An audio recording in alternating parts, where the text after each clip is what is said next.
Hey guys, this is Hell Hades. This is a Raid Shadow Legends video. Guys, I made a video about 10 months ago. Basically calling out 11 gear sets that can get you through the entire game of Raid. And almost like try and kill the noise of having over 40 gear sets in this game. Well look, 10 months has passed and I actually feel like there's 2 gear sets which I absolutely have to call out now to add to that video's kind of list. I still feel like the information in the video is really super valid today, so I'm not going to redo the whole video, but there's 2 gear sets I want to talk about to add to it, and there's also some of the accessories in the game now that I really feel are adding a lot of value, and we need to understand when do you use different types of accessories to try and bolster your champions. Let's go. Right, so some quick basics then before we get into this. Basically, when you get to a certain stage in this game, your champion should start to specialize in their build. Yeah, when you're in the early games, like, yeah, life steal gear on everyone, fine.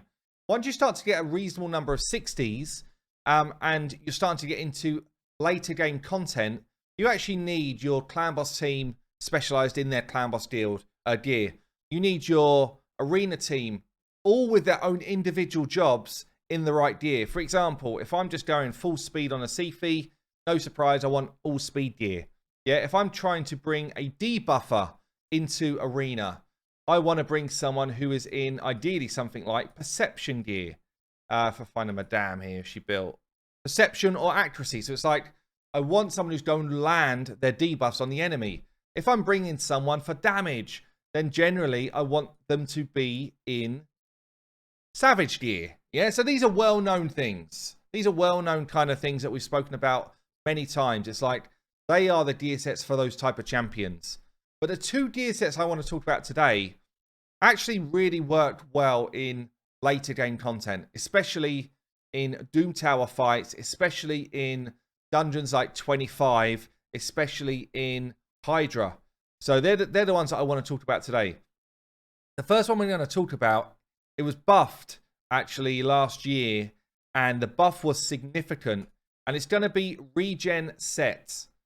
Regen gear is so good in Doom Tower. It's actually so good on champions who basically, they need to be in your team, they need to stay alive, but they don't do a lot of damage to activate any type of mechanic to keep themselves alive. Getting a 15% heal every turn is so strong on anybody that you can just kind of spin their abilities through, spin their turns through. So relatively quick these champions will need to be to get the benefit of their heal. Because they're getting a heal of 15% of their max HP each turn, you actually want the pieces to have HP on them. Yeah, so if I look at somebody who I run this on, I actually do a solo strat against Scarabos, Euros, the Soul Cage here, in a regen set with high health. He's actually, for me, probably much faster than he needs to be. But this is the type of build that just really benefits you when you get into late game. And equally you can do these type of builds to solo stuff like Dragon 25, Ice Golem 25 with the right champions.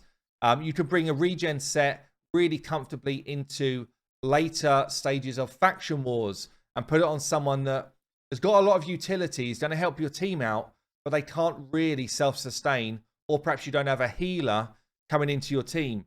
So regen set becomes really cool at just giving people that ability to stay alive. If you've got champions that naturally take an extra turn, and again are in your team for utility, an extra turn means you get double proc of the regen set. So heals by 15% each turn is actually massive. Even on Hydra, honestly, where you're trying to keep people alive, but you don't really have enough dedicated healers, then regen set for the people that aren't in there to do damage is actually a super strong set. Or on somebody like a Soul Cage who does damage by taking hits. So you could even throw regen set on somebody like a Drex and still get the same type of benefit, because most of his damage actually comes from his passive. You just have to make sure that you still get enough stats in the right areas. So he would need accuracy, for example, to get that regen stuff going off. But really, really good endgame set. It's also extremely strong as you get higher in Doom Tower against bosses where you just take a ton of damage. So regen set's the first one. Second one I want to call out here is Reflex set, which is the I've now, for the first time since I've played this game, like, this is genuine. Where is it? Reflex. For the first time since I've played this game, I'm actually farming out Reflex gear. And you can see, like, I've played this game for whatever, 3 years.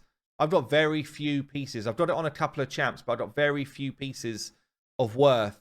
And it's because Ice Golem has never been somewhere for me to go. Ice Golem is just dreadful in terms of general sets. Yeah, life, worst set in the game probably. Offense, next to it. Crit rate, pretty damn terrible. Like, once you get past very early game, these sets drop off massively. Defense set, just overpowered by other sets nowadays. Retaliation set is extremely niche. Extremely niche, but not terrible. Not bad to keep a set of retaliation. Cursed, I think, is horrendous. Taunting could kind of be like, again, extreme situations, but actually good on someone like a Hedgie. But it only leaves you really with resistance gear, which is good in maybe like arena defense or some of the end game Doom Tower stuff, some of the Hydra stuff actually, like as a filler. It's a 2-piece set, so that plus 40 resistance can be good there. But Reflex set now, they buffed it, and they buffed it to a good place. So 40% chance to reduce random skill cooldown. So why is it so good end game? It's especially good now that we can turn off certain skills on AI. That's what made it so strong. Where you've got somebody with a particular skill that you just want to cycle through as often as you can, it's extremely good. So if you pick someone like a Geomancer, for example, Geomancer basically got one skill that makes him super OP. Yeah, and it's on a 3-turn. So if you turn off his A2 and just have him doing A1 or A3, basically the Reflex set can make it so that he's almost doing it every other turn. Super strong on someone like a Geo, especially against Hydra, where this becomes an extremely valuable skill. Any of your max HP nukers, yeah, when you get to later game, well, they can only do so much damage. Yeah, when you're talking about trying to blow up, I don't know, enemy max HP hits on Doom Tower bosses or Hydra bosses, you know, you want to get back to the main event, the main skill as quickly as you can. Most of them are on 4-turn cooldowns. So actually, putting them in a Reflex set, 40% chance to reduce a cooldown of a skill, turn off the other ability that doesn't do a lot, and you've suddenly got yourself a really high chance to reduce the cooldowns of those big skills. You pair it as well with that Mastery, which has got Cycle of Violence here, the chance to reduce the cooldown of a skill as well. There's a really high chance on a lot of content that you're going to get back to those abilities very quick. Cold Heart's another champion here, which would benefit from that type of set in terms of a max HP skill.